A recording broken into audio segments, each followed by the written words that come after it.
All right, people, it's a little bit later than usual. I know you're used to seeing us in the morning, but look, it's worth it because we got Chris back for that's right, 2 weeks in a row. Happy days right here, Chris. And I mean, in a way, this has been a long time coming because this is a tie-off to, I would say, one of our 3 most successful things we've ever done for the channel. That, of course, being the Halloween first-time watch that we did for last year's Shocktober this year. We didn't really get a chance to do a Shocktober this year, but I'm considering this and our episode in 2 weeks for our actual Halloween as part of our Shocktober. But we're here to, supposedly, this is where it all ends. Halloween ends, man. You pumped for this? Dude, let's just get into it, man. Let's just get into it indeed. All of that and more on tonight's episode of the Talking TV podcast.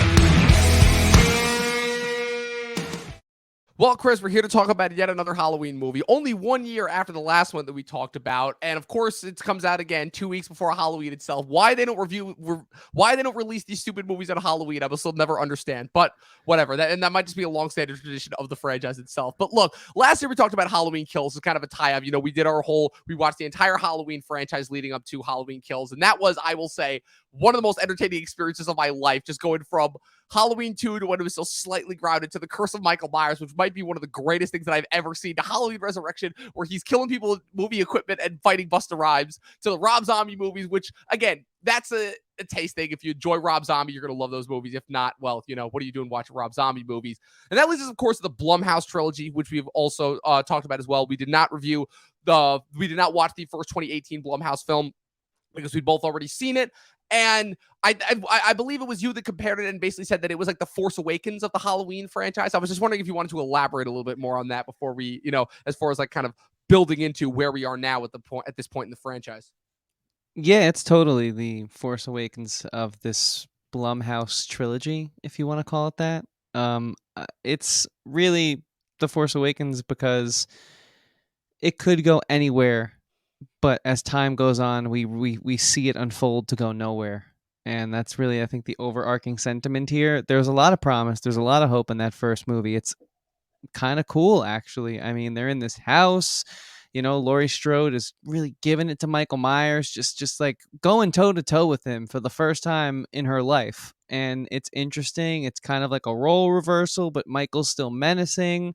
Again, I'm not saying Halloween 2018 is like a phenomenal movie or anything, but we knew it was going to be a trilogy at that point in time, and it kind of set a high bar. It wasn't horrible, and I think that's something that Halloween fans had been craving for the longest time. As you know, the films prior we enjoyed, but were not necessarily received in the best light. I'm talking about like the H2O Resurrection and Rob Zombie eras. So this came along, and I think it sparked hope. But that's all it did. Unfortunately, I think it quickly fizzled out. But we'll get into more specifics. But it's fitting. Last decade, I think, was perfect for getting cool things going and ceasing to see them reach their full potential. And this is another. It started in that decade, so I think we can tie it to that. No, I agree with it perfectly. It's like the whole, it's like again, I hate to make this comparison because what I'm comparing it to is so much better, but it's like the whole Breaking Bad, Mad Men of it all, where it's like those shows that came out like right at the end of the 2000s, but the majority of their run was in the 2010s. So it's like they technically kind of belong to both decades in a weird, strange way. You always get that with shit that like covers the transversing of the decades. I feel like that was the case with like almost every one of our favorite shows that ended up wrapping up this year. But yeah, so I want to talk about the franchise itself for a second before we actually got into this movie itself, because it's kind of funny because, again, with as much as we talked about it last year when we were recapping each one of those movies, and I highly recommend people to go and watch last year's Shocktober. It was a lot of fun. I put it right on the main section for the YouTube channel, so you guys should be able to see it right when you go on. But what's so interesting is that I've been breaking this down with a lot of people, right? And I just realized that I haven't been talking a whole lot about the history of horror movies recently, and how before the 70s, you really look at like kind of the history of horror movies, like, from like those early couple of decades of cinema, and you realize that majority of horror movies just weren't made. They were kind of regarded as like campy B fare. They weren't taken seriously. Hollywood didn't see them as a way to legitimately make money. And then obviously George A. Romero was the man who comes along and changes all that with Night of the Living Dead in the 60s. And then by the time you get to the 70s, you have movies like The Exorcist, which is a massive blockbuster success, and that leads way to all of these different horror movies. You get your Texas Chainsaw Massacres, your Omens, a bunch of other ones that are in there that I'm currently forgetting. I remember Dario Argento's original Suspiria had a big, turn in there. And then Halloween comes along, and the whole thing about Halloween that's so interesting and revolutionary about that first film is that it kind of writes the formula on how Hollywood can make horror movies and continue, because Hollywood has always had a problem with straddling movies between wanting them to make money and wanting them to be prestige, because very rarely those two things actually cross over. It turns out the masses don't like watching prestige stuff. They like being entertained. But Hollywood is constantly on this hoity-toity hill of, okay, we have to have our stuff be meaningful and all that, You know what I'm talking about. It's the shit that we've been complaining about since we pretty much started this podcast. Sure. And what's interesting is how slasher movies have always kind of straddled that middle line as far as being, okay, they can pump out so many of them, we can pump out so many of them because of how cheap they are to make, but they'll never be taken seriously. But that's okay, because people will always kind of come back to them, because they're kind of so predictable in a way that people will always kind of gravitate towards them, because there's always going to be some level of familiarity in there, Like a horror movie, specifically a slasher, is not as difficult of a sell as like a new high concept original idea, And Halloween kind of starts that, right? Because it's made on a shoestring budget. Again, it's made by John Carpenter, who we all know is just a master of filmmaking in general, not horror, but it's very, very cheap to make. And there's a reason why so many people ape this style, to the point where not even 2 years later, you have a second gigantic slasher franchise start with essentially almost the same premise with the Friday the 13th franchise. And then that introduces the supernatural element. And then you have Wes Craven, who comes on with Nightmare on Elm Street a couple years later. And then that really kicks it off. But what's so interesting is that you look at the major decades of horror, right? The 70s, when it was really first getting started, it started to be taken seriously. 80s, which was the era of just nonstop sequel after sequel after sequel. We got like 5 Friday the 13th, 3 Nightmare on Elm Streets. We got like 8 Police Academy movies made all in that one decade. That was just the era of, okay, we're just pumping these movies out, making them as cheaply as possible, and just putting them in theaters for as many people to see. And people went and watched them. All of those movies made a ridiculous amount of money. Then you get the 90s, which is when you kind of have the whole horror teen phase, right? Where we're like, okay, that's when we really started to, make like teen scream queens like the subject of movies again, while also becoming a little bit more aware of like the parody, like the idea of the horror movie rules, right? Your screams, your I Know What You Did Last Summer, all of that. Then you have the late 90s with the invention of found footage with Blair Witch. Then you have 2000s, which is this weird mix of like, Blumhouse is just starting up with Paranormal Activity, but it's almost to the point where like that's kind of when horror movies started to die off. The sequels were starting to get really stale. The reboots were really stale. There were like a couple of like micro budget ones that came out. Like you had your Saws, which was really successful. Paranormal Activity was really successful. But for the most part, horror movies started to die off. And then you have the 2010s, and you have the resurgence, and then you have the introduction of Blumhouse, the introduction of streaming, and the resurgence of streaming is kind of like the perfect place for horror, because it's that place where there's not a lot of prestige, but people just love it, and they come to it and they eat that stuff up. So what's interesting about all of those different unique decades of horror is Halloween is one of the few franchises that has been around for all of them. And I think that for me, what was so interesting about that watch that we did last year was how every single subsequent movie that we watched perfectly captured the feeling of the decade in which it came out, So like, I just wanted your take on that first and foremost. No, yeah.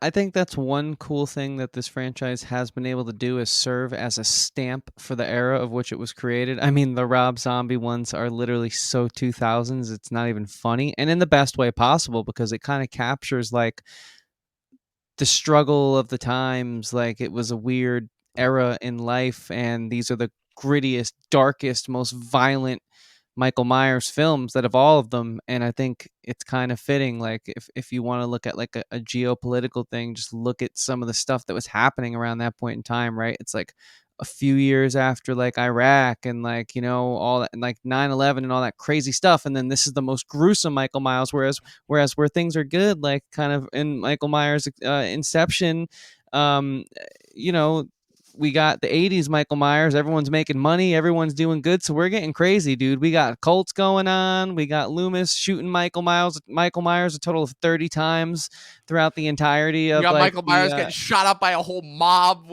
right. It's crazy. We're going nuts. Point being, they I think they echo the feelings of the times, and I think we've kind of returned to like a grittier, um, more unsure, kind of raw, ruthless style of film.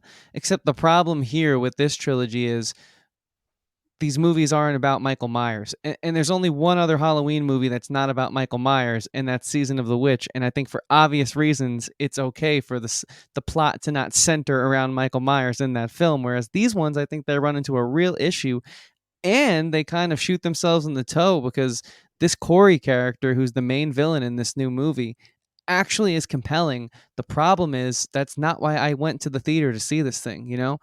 It's not why I bought the ticket. That's not why I queued it up on Peacock. I wanted to see Michael Myers. Michael, not Corey, right? I Well, mean, they're two different names for a reason. it's And I interesting gotta you say mentioned though, that. hang on, just let me get Yeah. this out, and then I Yeah. want to toss it over to you because I got to Yeah. get your opinion on this. No, you're right. Why does this keep happening? What is with this soft reboot nonsense that is just ruining, or sorry, soft launch? Like, because we keep having these soft launches of characters. You see it a lot in the MCU with their Disney Plus shows. You think it's about so and so, but really it's about the little under study character. Star For Wars 2 example, is doing that. or yeah, exactly.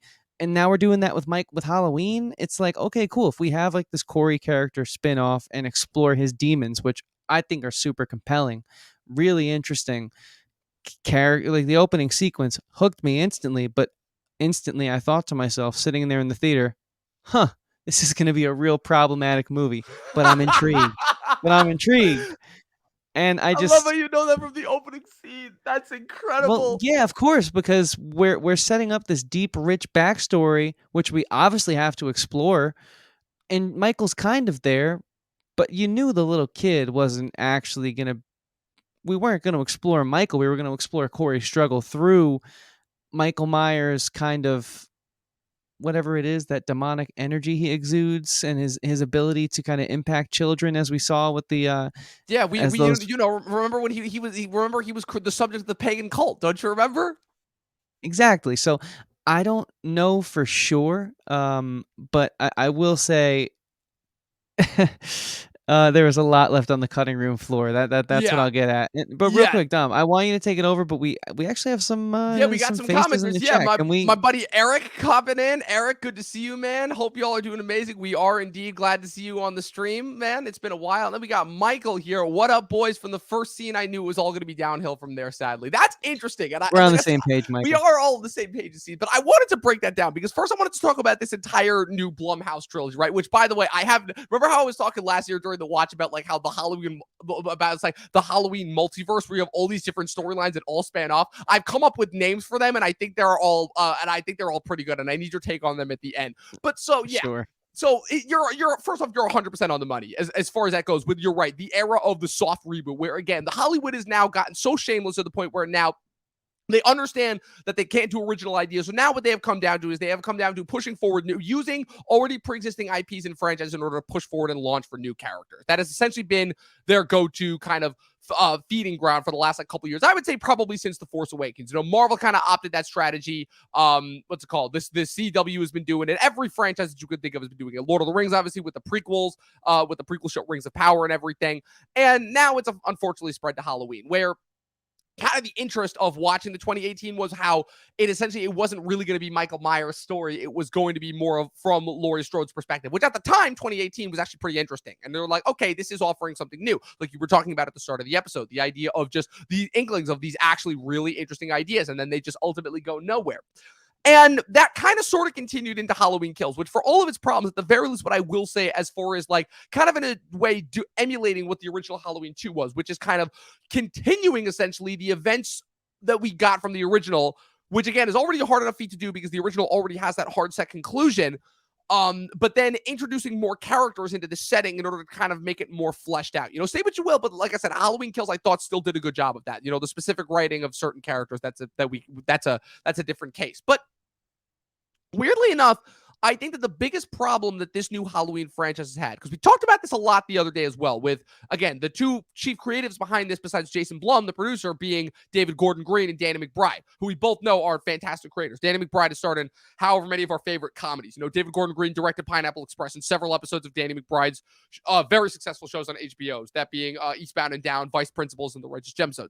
So these aren't like hack creators. These guys who have no experience, that are brought in just to make a product. These guys know what they're talking about. And Jason Blum, as we've talked about as well on many, many different episodes, is kind of the guy that revolutionized horror for the modern day by taking that whole old school horror approach of low budget, high concept, and just making a shitload of money off of that, and also a ton of new creative ideas. This man is single-handedly responsible for the creation of the Purge franchise, the Conjuring franchise, the Insidious franchise, Get Out. Like I said, igniting the careers of Jordan Peele with Get Out, bringing back Spike Lee from obscurity with BlacKkKlansman, introducing us to Damien Chazelle with Whiplash, turning Lee Winnell into the superstar that he is with Upgrading the Invisible Man. This guy is a franchise and brand maker at this point. So again, you would think that already pre-established franchise like Halloween in these guys' hands would ultimately be at home. But again, I feel like the overall problem with all of these movies, specifically within this Blumhouse era, is that they are always at war with themselves. And what I mean by that is they are always straddling the line between trying to introduce these new kind of cool, interesting ideas while also still resorting to being a Halloween movie. It's like they can't escape themselves, because you're 100% right. This movie, I think, has a really awesome trajectory with this Corey character, but then you're like, wait, this is a Halloween movie. Shouldn't this be about Michael Myers? And then they kind of resolve the Corey storyline a little bit early, just so that they can still have the Michael Myers conclusion in it, to be like, oh, But yeah, also, this is what this movie was all about this whole time. Don't forget. I feel like you can really, and the great points all around there, man. But I feel like you can really see that there was no clear vision from the start, because I think this Corey character should have been introduced day one. I agree. We should have grown with him across the entire trilogy. I mean, you want something compelling, that was it.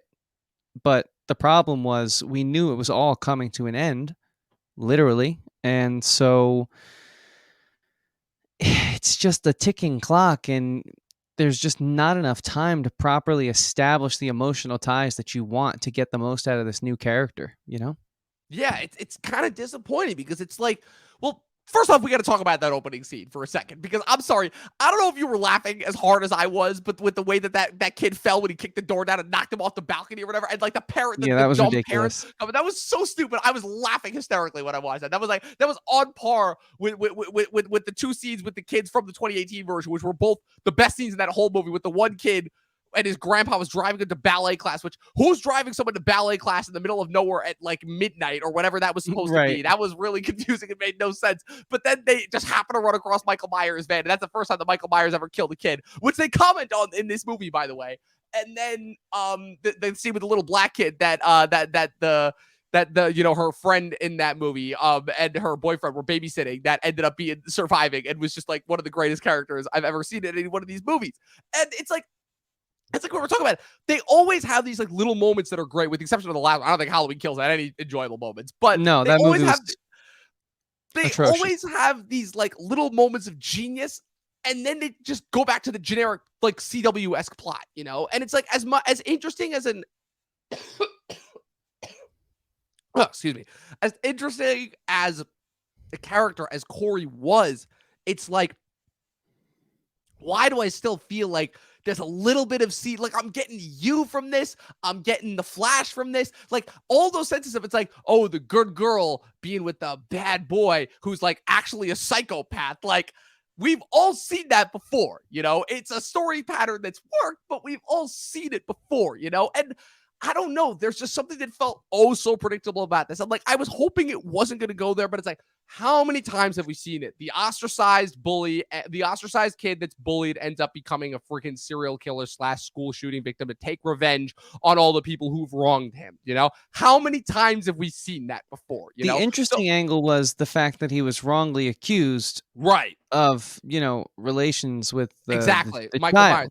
Myers. And the other thing too on that as well is how his mother, who I think is one of the worst characters I think I've seen in anything recently, but though she had one redeeming point, The one redeeming point being that when she was yelling at Laurie when Laurie went to visit her and is like, the town needed a new boogeyman after yours disappeared, so they blamed it on my son. And I'm like, okay, stay with that. That's an inkling of a good idea. And then it just went on away, and she went on another stupid rant about it. He's like, oh, he's a good boy. He doesn't need to get involved with your daughter. And I'm like, okay, when did we devolve back to the 1950s here? Like, what is going on?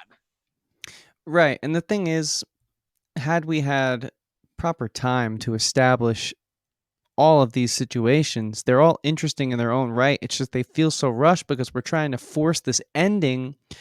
I almost feel like they kind of found their voice here at the third film, and it was too little too late. I mean, the first one would have been, I think, a great standalone. Halloween 2018.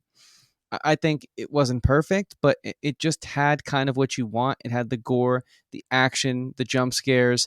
It was more traditionalistic in the sense of like what you would expect a slasher that is reviving a classic, honestly, the quintessential slasher, the one that started it all, outside of like maybe Psycho, which obviously is inspiration for the original Halloween, but you know what I'm trying to say, like Yeah. reviving that, but with the modern sensibilities. I think the 2018 movie, lack thereof, the plot and, emotional threads as there were, still did a good job of delivering a fun seasonal experience. Then the second one, it's like, oh, we got to make a trilogy because why? Well, Dom, I'll tell you why we need to make a trilogy. The first one made $255.6 million I was about to say, I'm worldwide. like, cue up said monetary amount that it made. And then you have to make a trilogy after that because three's a nice number, although James Cameron is going to completely destroy that with Yes, 5 he freaking is. movies this year. Yes, But he anyways, is. Because James Cameron Halloween, makes up his own rules. yeah, and then Halloween Kills comes along and it makes 131.6 million. And I believe that one was also Day of Peacock. Yes, it was. And so I think the good faith, and this is just all what I think, the good faith from 2018 drove more butts to seats rather than couches.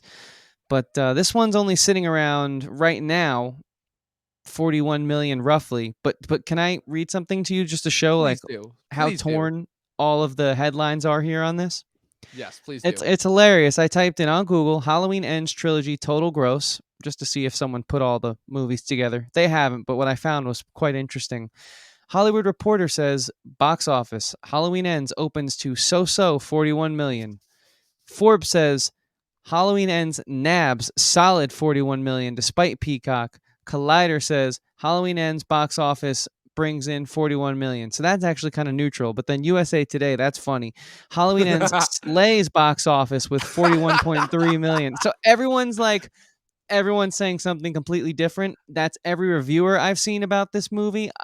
It's polarizing, but really I think people are just like, just say it's bad. I don't know. Yeah. Like it No, was fun, but I think the most entertaining part about all of those things that you just read was the different verbs that everyone was using in order to describe. It's like Halloween does this with this number, Halloween nabs, Halloween slam. Like these writers, they got to come up with some better titles from right there. But yeah, I don't know. Like, what does that tell you about this franchise as far as that goes? It's like because like it's so weird because like you've got the nostalgia, but you've got the whole mix because this is like the last. I think this is like the only movie this year that's been released like day and date in theaters and on the streaming. Like no other movie this year. Like they were adamant. They're like, yeah, after 2021, we got to cut that shit out. We got to drive butts back to movie theaters. And then the only one that worked with is Top Gun. Yeah, like I don't know what that number, what exactly to make from that number because it's like the other thing too also is I believe this is the most expensive movie in the franchise because, like, you could just tell, like, there was more money put into this movie than any of the previous movies. Like the expense. I mean, it was still like pretty isolated, but like the expansive sets, the camera work, the gore in this, like the stabbing scenes where we actually like saw them getting stabbed instead of it being a cutaway. I was shocked. I was blown away, and I believe this is the longest movie in the franchise too. It's at almost 2 hours long, which it puts it about like 10 to 15 minutes longer than like every single movie that's come beforehand. And But to answer your question, Dom, what this tells me is exactly what I think everyone knows, but maybe some are having a harder time realizing it than others if we're going off the headline game that we just played. It's problematic, but it did do some things right, and that's the issue. The issue is it's not a good movie, but there was some fun to be had. except they kept raising the ante, and this Peacock Day of thing. If anyone learned a lesson last year, it was HBO Max, but apparently Blumhouse and Peacock didn't quite observe that, because maybe they brought in 20 million more for a pathetic movie and this whole franchise was in the green, but I don't necessarily know if that's going to be the case now. I think this was a successful trilogy, so really what I think that tells us is, while we care, the critics are still in the minority in a sense, because the public seems to still be buying the reboots and not really being affected by the same 20, 30 IPs out there that restart every 5 to 10 years. Yeah. Yeah. I would agree with that as well. So So, nothing's changed, but we can still kind of tell the truth on our show, at least. well, so you keep bringing out the idea of like the good ideas that this movie does, and I wanted to kind of tackle it there because again, I think that the reason why I enjoyed this one more than the last two, again, it's not at all one of my favorites of the year, but the reason why I enjoyed this one the more than the first two is, like you said, there were a decent amount of actually interesting ideas brought in, and while they were too little, too late, and again, introducing a brand new idea in the last movie in your franchise, I think is always a mistake. I've talked about that in numerous times. I still think that this one had more promise than the last two. If only it had come in the first movie. Because first things first, let's talk about this Corey Cunningham character. Because what's so interesting about him is that this isn't the first time they've tried to do something like this with these Blumhouse reboots. Because if you remember from the 2018 one, they had that doctor character that was so obsessed with Michael Myers that he ended up stabbing the Will Patton sheriff character. Yep. and, and then putting on the Michael Myers mask, only to then get killed when Michael woke up. So like they have tried to experiment around with the idea before of like, because they were very clearly inspired by, again, the pagan cult in what I'm starting to realize now is the greatest movie that actually featured Michael Myers, that being The Curse of Michael Myers, which is that weird pagan cult where that like put the evil spirit inside of him, and that's what made him invulnerable, and how that kind of has to pass from person to person, you know? And like this movie trying to focus on that idea as far as like, okay, so Corey, it doesn't matter if he did it on accident, but he clearly like had that thing in him, you know? And now the fact that the town only has this one view set of him, and kind of like those two forces working in conjunction, like you said, that's an interesting idea. And I'm glad that they focused on that, because it's like, okay, if they had just like tried to make him like, there's a much problematic as this movie was, there's a much worse version of this movie where they try to make Corey out to be an incel, which it doesn't help that he's already got that look to him, but like at the very least from what we're shown about him, he's just like a regular kid. He's not like projected to be like, oh, he's always online playing video games on Reddit chat boards, saying like, you know, a whole bunch of other different stuff. Like they didn't go that far, which I'm like, okay, thank God for that. But yeah, Seriously. Yeah. Especially because Olivia No, but Wilde some of the did things that I think this earlier movie this year does too. right, okay? I mean, since we're kind of hinting at it, yeah, this Corey character is compelling. It's interesting to see someone take that route. You know, play with those types of situations that could happen in society. It was kind of bold, I thought, and that was crazy. I did not expect Hollywood to give us that. I think they had some really interesting and creative ways that they, you know, implemented the kills and the traditional slasher elements. For example, the vinyl record skip was absolutely phenomenal. I thought that was so creative. It felt so real. That character, that disc jockey, was actually really annoying. He was testing his luck, right? He was sort Yes. of tempting the devil. And so he got what was coming to him, and that was cool. I enjoyed that a lot.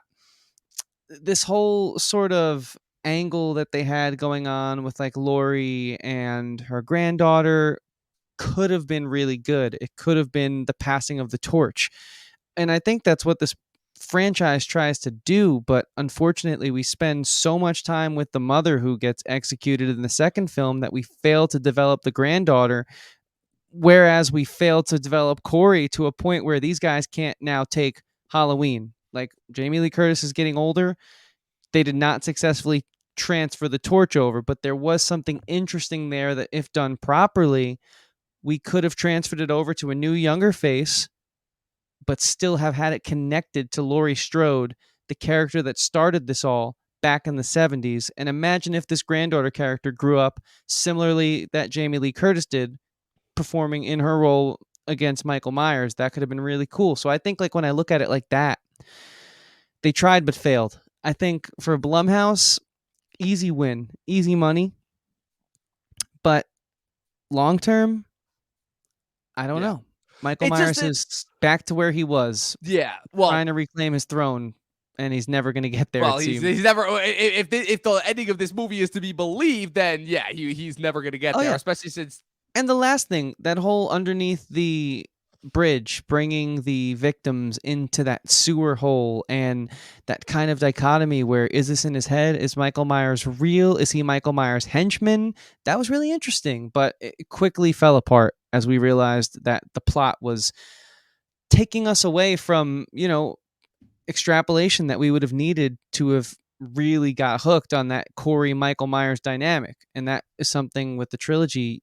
Maybe if they had 3 movies and they were organized from the start. That's why I brought up Force Awakens at the beginning of this thing. Yeah, I know it's late, but I promise you guys I'm going somewhere with this.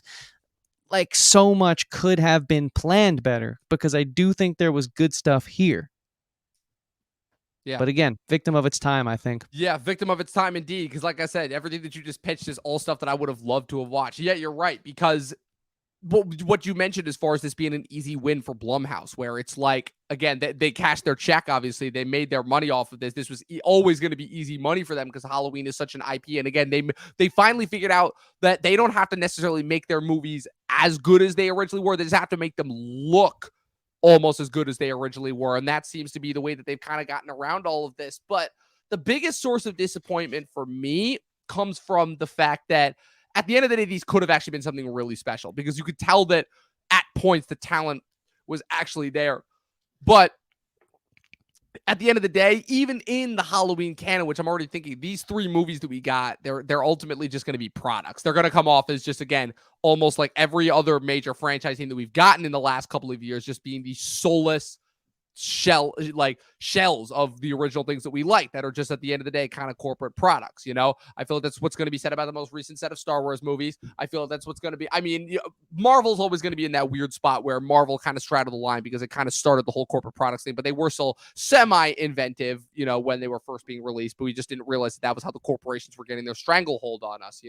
But yeah, it's kind of disappointing because, again, when you look back at all the old ones, say what you will about all those old ones, they had their problems, sure, but they still felt more fun and felt more inventive, and they still felt like there was more creative output that was put into them than these movies, like you said. And it sucks because it really, really felt like they were all trying to say something. The first movie, obviously, with the effects that it had on Laurie Strode. The second movie with kind of the effects that it had in the town of Haddonfield, and how that kind of almost inspired this mob-like mentality. It still baffles me to this day how Halloween Kills essentially tried to be like a movie about Trump supporters, essentially, and then ended up and just ended up just allowing Michael Myers to turn into Super Saiyan and just kill 30 people at once. And I'm like, okay, say what you will about the franchise, we've never seen that, where he's just knifing person after person in a whole row, and also just killing firefighters for whatever reason, And you're right, because because there's an element of this movie where you're like, okay, is this all a figment of his imagination? They could have done something really interesting here where was Michael Myers ever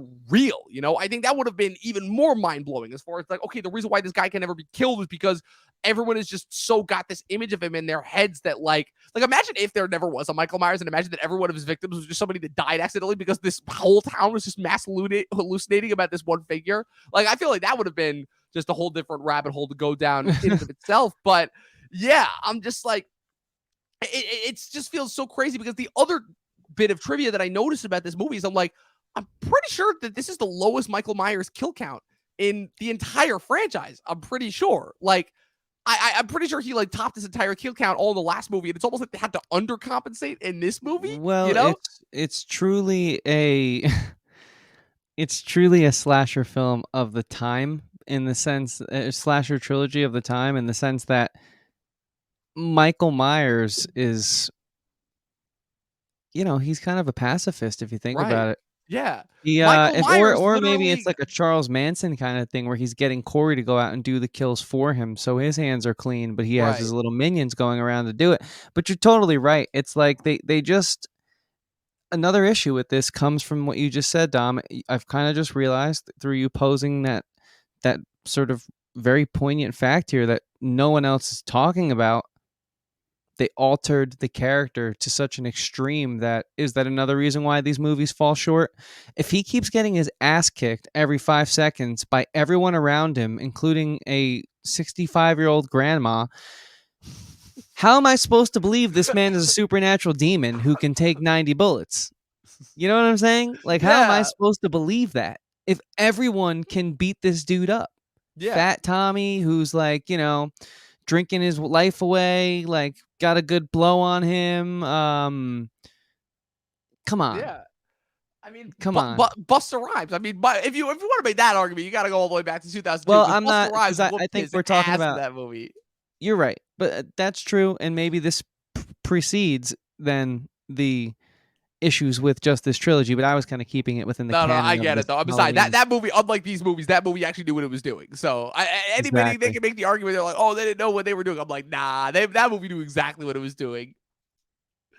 But yeah, it's like I don't know, man. Like it's so weird because you know me, I have no vested interest in slashers. I don't have a vested interest in Michael Myers the way that everybody else does. So my whole thing is I'm like, I don't know. I've always found it kind of funny. The idea of it's like, wow, this big hulking lumbering thing of a man that can take like 80,000 bullets and survive any knife wound ever. But apparently all you need to do is like use some physical moves. Like it's kind of funny that it took them like 30 years in order to figure that out. And then they just like kind of forgot about that in this movie until they did, but then it still didn't work. But so I want to talk about the idea of Michael Myers actually dying because I think that's actually something kind of crazy. Which, oh no, spoilers! At the end of this movie, they actually kill him, but instead of doing what they usually do, which is okay, they burn his body, but they always leave the body, and the body eventually ends up walking away. They actually stay with the body. They had this weird ritual where they put him on top of a police car and bring him towards the crusher, which I don't know. Did you think that they were being a little bit obvious when he was working at the junkyard at the beginning? You just saw multiple shots of the crusher, and you're like, oh, okay, that's how they're going to dispose of his body, where they put his body literally through a crusher. I don't know. Like, so I guess that's kind of why it says in the review and for all the comments in this video, it's like Halloween ends, but is it really? Because obviously there's always the running joke that horror franchises never end because they can always be rebooted. The killers can always be brought back, but like, they Well, here's literally what. put his body through a grinder. Like, is there any coming back from this? So the best theory I heard was posed to me by Johnny, our guest on episode 1, who Our first did ever guest Stranger. on the Our podcast. first ever guest on our first ever episode said, "Dude, this could be brilliant. They've cut Michael up into so many different pieces now. Have they just cloned him and created an army of Michael Myers?" And I said, if that was the master plan, then this is. That's genius. If that is the master plan, they are fucking geniuses, and we just need to take back everything that we just said about that because that's brilliant. But no, I Or mean, even better, also, wait, who thought though? Who thought that all you needed to do is toss Mike Myers in a wood chipper, right? Well, no, right? in this case, a parts crusher, but yeah, We could have tripped him like what's that film? Evil Dead. yeah. Sorry, Shaun of the Dead. We could Oh have yeah, tripped him Shaun of into the a wood Dead. chipper years ago. Yeah, exactly. But Well, no, the wood chipper one, that's Tucker and Dale versus Evil. Oh, Shaun oh, of the you're Dead. right. You're right. Yeah. Tucker and Shaun of the Dale. Dead is Tucker when and you have Dale. the Yeah, little yeah, yeah. zombie girl that falls and gets Hmm. impaled, and then she gets up, and they're like, "Oh That's shit!" right. Yeah, Yep, yep. yeah. But we could have tripped him into a wood chipper years ago and had this whole thing done. Jason Blum wouldn't have had to have gone through the Right. whole post production process, and it was so stupid, dude. It was just I don't know.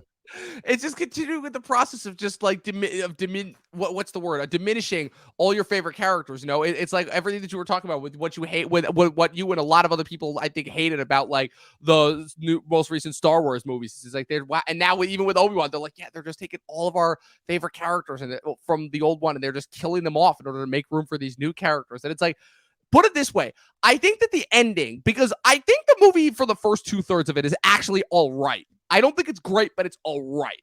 I think where they screwed up the third act is by having Laurie kill Corey and then just have Michael come back for them to show down for the last thing. I think what would have been even more fascinating is if Corey had actually succeeded in killing Michael and had essentially become the new Michael. And so when Laurie's fighting them at the end, especially since he puts on the mask and essentially like becomes him, if Laurie had ended up fighting him at the end, but instead it's her granddaughter, that would have been something where it's like, okay, the mantles have both now passed on, where it's like Corey kills Laurie and then the granddaughter has to, be the bearer of that burden now, where it's like, again, continuing this idea of the evil never goes away. It just passes from person to person. I think if they had done that, that would have been actually like really interesting and really like befitting of the ending.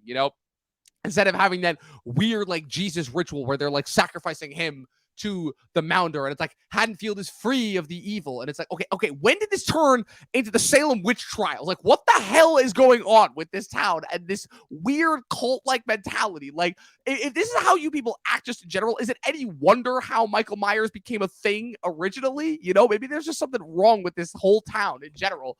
Like I said, so many different options and places where this movie could have gone, and it sucks that they all had to come in the third movie, the movie that was wrapping up everything. Like, I don't know, man. Right, like, you're totally right, like, maybe they were trying to, and this might be giving them too much credit, maybe they were trying to Probably be, is, like, but different anthology idea within each individual film that connects the 3 movies. So, the first one is kind of your violent beat 'em up slasher, the second one is your culty town taken over by, paranoia film, and your third one is this possession story. But if that was the case, great on paper, they definitely failed to execute. I agree. I agree But with that can I just say, entirely. you brought up diminishing the legacy and impact of the character of Michael Myers, where I certainly agree with you. They're doing that, but not to diminishing returns. The numbers don't lie. These Yeah, it's movies are true. in Not the the diminishing green. returns. This. I meant to the diminishing of the characters, but that clearly not the diminishing returns. Oh yeah, no, I knew what you meant. I'm just kind of playing devil's advocate here by Okay. saying, like, I think we're again in the minority. The public is eating this up. Sure, this third film might not do as great because of Peacock being a larger, more popular Well, I don't service know. All the now. trades things did seem to say that they were going out of their way to be like, oh, despite the same day streaming drop, the numbers have not been affected. But again, they could just be making that up. Who knows? I mean, 41 million still isn't bad for a Yeah, horror film. yeah, That's the especially in a thing. So, post-pandemic opening weekend era. That's really good. post-pandemic environment, if if you still follow that stuff, technically there's a spike going around again. So, it's not bad numbers. I will say this much, it doesn't matter what we think. At the end of the day, it really I mean, the public is Well, still I think it going. It does. matters to me, but Well, I like, you think know it what I mean. does in this case, in this specific case, only because, again, when we're dealing with an IP of this level, right, where it's still to the level of, okay, the people do still have some control over it because the reactions from the public are taken into account almost as much of the critics. There's like, when it comes to giant IPs like this that everybody loves, there's only so much that Hollywood can do as far as buying out and making sure that all the takes are, because look, at the end of the day, there are still people that are getting their thoughts out on She-Hulk, as much as Disney is trying to just make them out to all just be like beta males and trolls and stuff. And there are still a lot of people who are getting their honest thoughts about Rings of Power, even though Amazon is trying to make them out to be all like racist and sexist. And there are still people who are getting their honest thoughts about out it. And like you said, despite everyone trying to promote the movie as being a financial success, which for the most part it seems like it is, I still feel like the reception overall is mixed, which is, I think, fair and accurate. Like, this is a mixed movie. It's not like the last one, which was for the most part universally hated. Like, there was some good stuff, but there was also obviously clearly a lot of bad. So that's kind of what's so fascinating to me about this one, as far as like, you saying like, clearly our opinion doesn't matter. I would say that, like, in a strange way, it does, but it's one of those things where, because we still wanted to know what happened, that's kind of where that's coming from. That's kind of the whole part of the franchisification of it all, is when you get to a certain point in franchises, it doesn't necessarily matter if the quality is there. As long as you can make a semi-decent product, that's kind of all that matters. And Michael also just had a genius comment, which I thought was also hilarious. Plot twist: Michael Myers' son, Michael Myers, was Daniel Kaluuya in Get Out, and the entire town was insanely psychotically harassing the poor guy. That's also another great thing. Like, everybody who's watching this, throw your theories as far as whether of what you thought this movie actually was in the comments, because we've been getting some dynamite ones so far. Dude, I think you raised good points there, though, Dom. It's definitely also not the public's fault. I've learned during this show, we want to go out, we want to have fun, we want to keep up to date with what's going on, and we're going to consume. It's just what we do. It's just a shame that they know they have us in that regard. Yes. They know that we're going to go see the new Halloween movie, regardless of if they put effort into it or not. So it's, I mean, I don't know how you break the cycle, really. I think, like, now that we're seeing these issues extend outside of the Marvel Star Wars scope, with old series being rebooted and essentially just being cash grabs, it's Well, I can tell you I why wonder there's what you do. well, I can tell you exactly what's going to happen is there is going to be no fixing it, and you're eventually going to get to a point where they can't keep making these franchises because there's only so many new guys that they can bring in order to do these franchises because they had creative people originally doing these franchises, and then all the creative people left because they realized, oh wait, I can't really extend all my creativity to it because there's so many shackles and requirements and corporate overlording and restrictions and everything on this, and they're all going to streaming and making their original ideas for streaming, and that Apple and Amazon and HBO and Hulu are producing, and that's where they're going.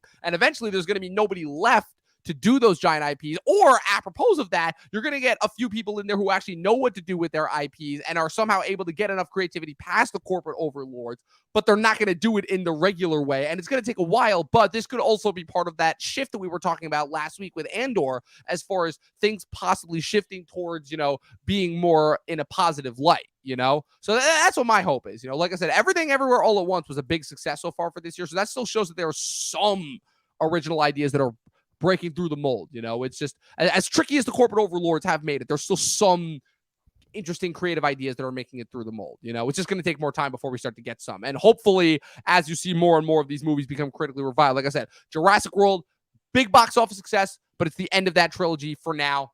And things seem to be on hold for that. Again, it was the worst reviewed one. This one seems to be coming to an end. That's the other thing too. A lot of these franchises, these problematic franchises that we've been following for the last couple of years, with the exception of Marvel and DC, which just go on forever, they're coming to an end. The old Star Wars trilogy, it ended. This is the end of the Halloween trilogy. Jurassic World ended, Predator is kind of sort of making a comeback, but like Prey went directly to Hulu, So like we're like I said, we're in this kind of shift mode where the IPs that we were kind of following for the last couple of years are now shifting, and we're going to see what new ones are going to come out. I think Dune, like I was talking about last couple weeks ago, I think Dune is going to be a big one that makes a shift out, and it'll be interesting to see what other ones will come about it as well. It's also going to be interesting to see what's going to exist in only movie and TV form and what's going to exist across both mediums, because they're also doing the Dune show as well, in addition to the movie franchise. So that's kind of my take. I don't really know what Blumhouse is going to be doing on that because the Peacock is still relatively new, but the Peacock has been picking up steam. There have been a couple of original shows. I think once they get a show that gets nominated for an Emmy, that's when you'll really start to see things pick up, and you'll really start to see them start to put more movies on there and stuff like that. And like I said, the other thing too is this was still the last one of the day and date drop, which obviously, as we know, is over now. So you got to take kind of all those other factors into consideration. But like I said, as shitty as this year has been for movies, and this year is, again, I reiterate, been an awful year for movies, like possibly somehow worse than the last 2 years, which the COVID year and then what I've come to call 2021, the day and date drop year. This has somehow been worse than both of them, but the few good movies that I have seen do give me promise for the future. And I think that they will, over the next couple of years, as we get into the mid-2020s, 2023, 2024, 2025, we start to get some new things in there. We start to get some new original ideas. That Dungeons & Dragons movie that's coming out next year, I mean, come on. That movie feels like it was tailored. That movie feels like it was tailor-made for you. I'm still positive. We got to get through the baggage of all these old franchises first, and then we'll get to some new good stuff. I'm hopeful. No, I appreciate your positivity. I think that's a good sentiment. I gotta have some. Mostly because, look, if I'm gonna be getting into this industry and I'm gonna start to be making my mark as well, I mean, I gotta have some hope, because I'm sorry, I'm not dealing with any of this corporate overlord BS. I'm not having it. It's not happening. I'll make all my shit for YouTube for free before I do that. But before we get out of here, Chris, I just wanted to know, like I said, we ranked every Halloween movie at the end of last year. I wanted to know, where does Halloween Ends rank in the canon for you of Halloween movies? Yeah, I mean, I think the H2O Resurrections are still like the worst ones for me, but this is right above those and the bottom of the bottom. 2018's actually rising the ranks higher than you might imagine. But what's funny is Halloween Kills is still below this one. Oh, so. Yeah. No question. No question there. There's an argument to be made that Halloween Kills is the worst in the franchise, I would say. As much as I hate H2O, and you know how much I despised H2O, I still think Halloween Kills is the worst one in the franchise. Yeah, by far. So it's definitely lower. It's definitely bottom tier. This whole trilogy really is bottom tier, Nothing beats the original. The iconography there is just... And then obviously just for everything special that came from Season of the Witch and Curse of Michael Myers. And Sure. yeah, Yeah. and I will say, so even though the Thorn trilogy, like I said, Curse of Michael Myers is amazing, but even though I wasn't the biggest fan of 4 and 5, Return and Revenge of Michael Myers, I will say that Return has grown significantly for me. Revenge is still kind of but Return has grown significantly for me. And then, like I said, I mean, Resurrection, again, I say, Busta Rhymes kung fu fighting Michael Myers, and he kills a kid with a tripod in that movie. Like, those are apex Halloween moments for me completely. So yeah, that's kind of, but so I have this ranked like right in the middle. It, like you said, it's not nearly as bad for me as 2018 Kills, H2O, 5, but it's not better than any of the others. I have that. So for me, like I said, it's right in the middle. As far as where that goes. And then also, I have officially labeled, like I said, I have official labels for the Halloween multiverse. So as you guys know, real quick before we get out of here, there is, yes, the Halloween multiverse exists as well, because you have all these different timelines that spawn off the original. So you have what I call the what's it called? The Sam Loomis arc, which obviously is Halloween 1, 2, and then you have the Thorn trilogy, which consists of 4, Return of Michael Myers, 5, Revenge of Michael Myers, and then Curse of Michael Myers. That's where that trilogy ends. Then you have the teen reboot era, which I like to call it, between the late 90s and early 2000s, which continues off 2, which brings back Jamie Lee Curtis into the franchise the first time, which consists of H2O and Resurrection. Then you have the Rob Zombie era, which is, of course, Rob Zombies, which are completely rebooted. And then you have the Blumhouse trilogy, which, again, completely ignores the events of 2, except for when it needs to conveniently bring it in for just random shots and Halloween Kills for no reason, even though retcon that one out of existence, which consists of, like I said, these most recent 3 that we've gotten: Halloween, 2018, Kills, and Ends. So, I don't know. What do you think of my labeling of the Halloween multiverse? It's just you're the critic that I think, like, unfortunately, man, you're gonna be like one of those guys that, like, people look back on it and they're like, fuck, we missed this guy when Like, he was saying all this on why his didn't we YouTube listen? channel. Why didn't we listen to them more? And it's gonna be hilarious because you'll be this big time actor and they'll be like, wow, this guy, like, he's just as good of a critic as he is an actor, but why did he not? I don't They're know. like, why did you pursue the critic game? I'll be like, because none of you motherfuckers listen to me. That's You why. know why though, Dom? It's What? because you're too real and you rip the Band-Aid off, I and do. people I'm like too that. They real. like People, that they weighted need blanket. that. They It need makes that them defense feel. mechanism. They need that comfort zone. They need that. Oh, wait, they need to be constantly reassured that everything is going to be all right. And they need to, when they really Yeah. need to be told, no, not everything's going to be all right. Fix your shit and do better, because we know you can do e- better. Little exa- tough love, It doesn't hurt. Anyways, so exactly. final thoughts and star ratings for Halloween Ends. If you can finally put another one of your favorite franchises that has been ultimately torched by modern day Hollywood to bed. Yeah, I'm sick of it. I really am. I'm glad it's over. I don't think I'll rewatch the last 2 of this trilogy. I might only rewatch the first one if I'm bored. And I'm not bored often these days. I have a lot going on. So, with that said, man, this is a 1.5 out of 5 stars. It is a movie that could have been, but unfortunately was just a lot of half-baked ideas, and I'm sick of that. So even though there was some cool stuff, like I said, doesn't give it enough points to be higher than 1.5 stars for me. So do better, Hollywood, like Dom said. Do better, Hollywood. It's what I'm always saying. It's like I said, it's not that bad for me. Like I said, I don't have that much of a vested interest in Halloween as I know you do. But for me, it's a 3.5. And that's the difference. That is the difference. Like I said, it's perfectly well made. There's enough good ideas in here, and it's competently made enough for me to not hate it completely. Like, it's no She-Hulk, but again, it's like, I don't know. It was just something to watch at the end of the day. And hey, it provided some closure on this stupid franchise, which I know I railed on and on about last year during the pandemic when I didn't have much else to do. But hey, hindsight is 2020 and all that, perspective and everything. So that was it, people. That was our review of Halloween Ends. We'll be back next week with Black Adam. We'll see. We'll see if The Rock is actually able to save the DCEU the way that he's been claiming to. But so tune in next week for that as well. Chris, where can the good people follow you on the interwebs? Yeah, you guys can find me anywhere that matters. That's all major social medias at Christian Evanko. Evanko spelled Evanko. I make music, which is also my first and last name, on Spotify, Apple, Amazon, YouTube, and a whole other slew of platforms. And I have so many other cool things. If you click that link in my bio, you can go and check it out. But really, the last thing I want you guys to do tonight is go follow my good friend and critic of his day, Dominic Rizzi. Where can they find you, man? At Movie Nerd Reviews across all platforms. Currently getting review bombed for She-Hulk, because that's right.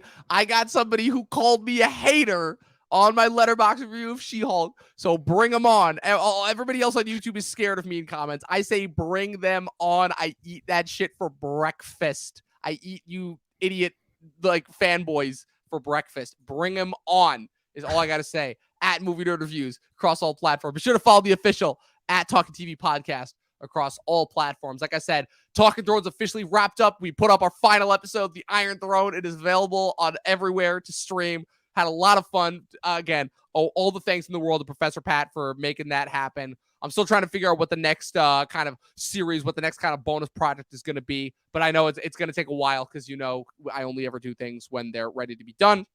Be sure to check that out. Be sure to follow the official Talking TV Podcast TikTok as well. I haven't been posting on there as consistently, but I've got a new series that I just shot today, and that'll be available this coming week, especially if you guys are in the mood for spooky season as we are in the month of October. You guys are definitely going to want to tune in to there. I had a lot of fun with this most recent TikTok series. So like I said, official Talking TV Podcast across all platforms. Be sure to subscribe to us on YouTube. Follow us on Twitch.